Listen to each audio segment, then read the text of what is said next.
Bonjour et bienvenue pour ce nouvel épisode du podcast For Me Talks. Dites-moi, est-ce que la prononciation française est difficile pour vous?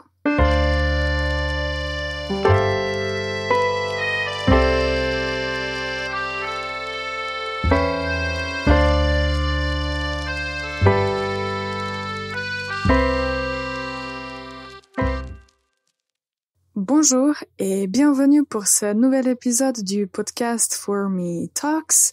Les personnes qui nous écoutent régulièrement savent qu'il s'agit d'un podcast qui fait la promotion de la langue française et où on apprend à mieux parler la langue française, évidemment. Moi, je m'appelle Ivana, je suis prof de français et je suis là pour vous aider à vous améliorer en français. Alors, avant de commencer le sujet pour aujourd'hui, je voulais tout d'abord vous inviter à vous inscrire aux ateliers de conversation. Les ateliers sont en fait, on peut dire, des cours en groupe où on discute sur un sujet spécifique. Il y a à peu près 4-5 personnes qui discutent et ce que je peux définitivement confirmer, c'est que chaque personne a assez de temps pour s'exprimer. Donc, si vous aimez parler, discuter en français et améliorer votre compréhension orale, compréhension écrite, production orale aussi, n'hésitez pas à nous rejoindre. Pour en savoir plus, vous pouvez aller sur le site www.formelanguages.com et là, vous allez trouver toutes les informations et vous allez pouvoir vous y inscrire. Ok, alors maintenant, la première chose, c'est la faute de la semaine. Aujourd'hui, c'est une faute concernant l'usage d'un mot et c'est plutôt pour les gens dont la langue anglaise est soit la langue maternelle, soit la langue dominante. Alors, écoutez la phrase. J'aime beaucoup travailler à l'étranger. J'aime beaucoup travailler à l'étranger. Je suis sûre qu'il y a des personnes qui aiment travailler à l'étranger, qui aiment sortir de leur pays et s'installer dans un autre pays et travailler de n'importe où en fait. Mais ici, en fait, il s'agit d'un mauvais usage que j'entends chez certaines personnes qui commencent à apprendre le français. Travailler n'est pas la même chose que voyager. Donc moi, je peux dire, j'aime bien voyager à l'étranger. Ça signifie que je suis touriste et j'aime bien découvrir de nouveaux pays. Ça ne veut pas forcément dire que j'aime travailler à l'étranger. Donc, ne mélangez pas le verbe travailler avec le verbe to travel en anglais parce que la signification n'est pas du tout la même. Donc, cette phrase serait correcte si vous dites « J'aime beaucoup voyager à l'étranger ». Mais bien sûr, si vous aimez travailler, c'est correct aussi.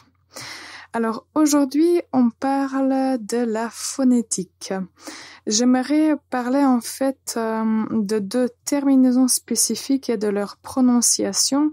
Dans un de nos précédents épisodes, je vous ai mentionné que en français, concernant le genre des mots, parfois il est difficile de savoir si un mot est masculin ou bien féminin, mais il y a certaines terminaisons, certains suffixes. Le suffixe, c'est en fait, ce sont les quelques dernières lettres d'un mot qui signalent le genre d'un mot. Donc, dans cet épisode, nous avons mentionné quelques suffixes très communs, comme par exemple âge, et on sait que d'habitude, les mots qui se terminent par âge sont masculins, comme le voyage, mais ce n'est pas toujours le cas, il y a des exceptions et tout ça. Alors, aujourd'hui, je voulais parler de deux suffixes spécifiques, pas seulement à cause de leur genre, mais aussi à cause de leur prononciation. Alors, on va commencer par IUM. Alors, quand vous voyez un mot qui se termine par IUM, et si c'est la première fois que vous le voyez, peut-être que ce sera difficile à imaginer comment on peut prononcer le mot.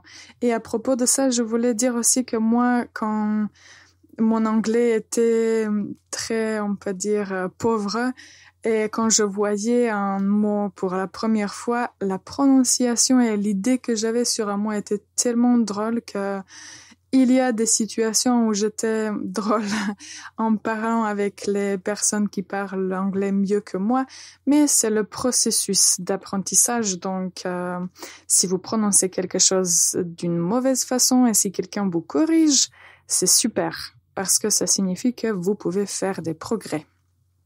Alors, je reviens à IUM.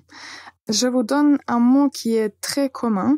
Donc, quand vous voyez IUM, en fait, on va le prononcer IOM. IOM. L'aquarium. Donc, vous n'allez pas dire l'aquarium, mais l'aquarium. Le podium. Et maintenant, quelques éléments chimiques. Moi, je ne suis pas très bonne en chimie, mais il y a certains vitamines, minéraux et des choses comme ça dont on parle souvent parce qu'ils sont bons pour la santé, etc. Donc, par exemple, le magnésium. Donc, vous n'allez pas dire le magnésium, mais le magnésium. Le calcium.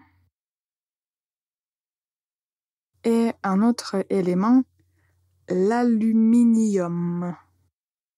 Alors, répétez avec moi les 5 mots qu'on a mentionnés. L'aquarium, le podium, le magnésium, le calcium, l'aluminium.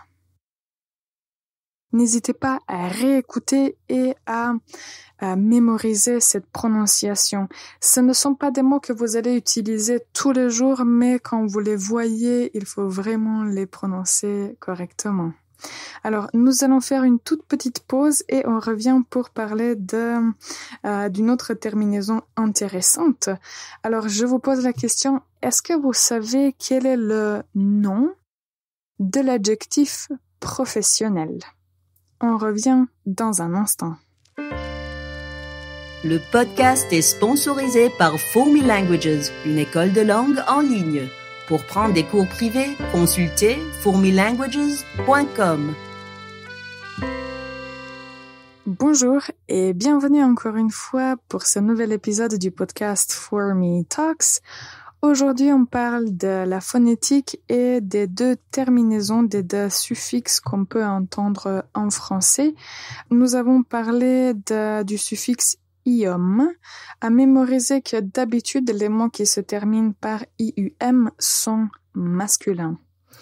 L'autre terminaison dont nous allons parler aujourd'hui concerne généralement des mots masculins aussi, donc vous pouvez mémoriser qu'aujourd'hui, nous avons mentionné 2 suffixes masculins. Alors, l'autre, c'est en fait isme. Isme. Peut-être qu'on peut dire isme, mais moi je dirais isme. Et les dictionnaires, les règles de phonétique disent isme aussi. Il y a plus de mots qui se terminent par isme que par ium et je vais vous en donner quelques-uns aujourd'hui. N'hésitez pas à répéter après moi. Alors, l'organisme, l'athlétisme, le tourisme, le cyclisme, le mécanisme et celui que, en fait, je vous ai demandé, le professionnalisme, le tourisme. Il y en a beaucoup d'autres, mais on va s'attarder sur ces quelques exemples pour ne pas exagérer. Quand vous mémorisez la règle, après tous les autres mots qui ont le même suffixe vont être très faciles à prononcer. Alors, je répète encore une fois ces mots qui se terminent par isme. Le tourisme, l'athlétisme, l'organisme, le cyclisme, le mécanisme, le professionnalisme. Alors, est-ce que cette prononciation était claire? N'hésitez pas à réécouter l'épisode, n'hésitez pas à répéter après moi. Je pense que ça, c'est un exercice qui peut vraiment beaucoup vous aider. La prononciation française est très importante si vous voulez que les autres personnes francophones vous comprennent. Donc, n'hésitez pas à insister sur la prononciation des mots, à à faire de plus en plus d'efforts quand vous prononcez quelque chose. À mon opinion, c'est très important de bien prononcer les mots et vraiment de faire des efforts à bien prononcer les mots. La grammaire, le vocabulaire, ce sont des catégories qui sont importantes aussi, mais si vous vous trompez d'article, les gens vont vous comprendre. De l'autre côté, si vous prononcez quelque chose incorrectement, ce sera un peu plus difficile à se comprendre. Donc, travaillez sur la phonétique, répétez les mots, vérifiez vous pouvez même vous enregistrer quand vous parlez quelque chose. Après, vous pouvez écouter cet enregistrement et voir où vous avez des problèmes ou quelles lettres, quels mots sont un peu difficiles à prononcer. Et je suis sûre que vous allez vous améliorer. En tout cas, si vous travaillez régulièrement, ce que je répète très souvent, je suis sûre que vous allez vous améliorer en français. Alors, pour conclure notre épisode aujourd'hui, nous avons parlé des deux suffixes qui déterminent des mots masculins, ium et isme. Et nous avons parlé de la prononciation des mots qui se terminent par ces deux suffixes. N'hésitez pas à les répéter et s'il y a d'autres exemples de mots que je n'ai pas mentionnés, n'hésitez pas à me le signaler. Je vous invite encore une fois, si vous êtes intéressé, si vous voulez parler avec d'autres francophones, à vous inscrire aux ateliers de conversation.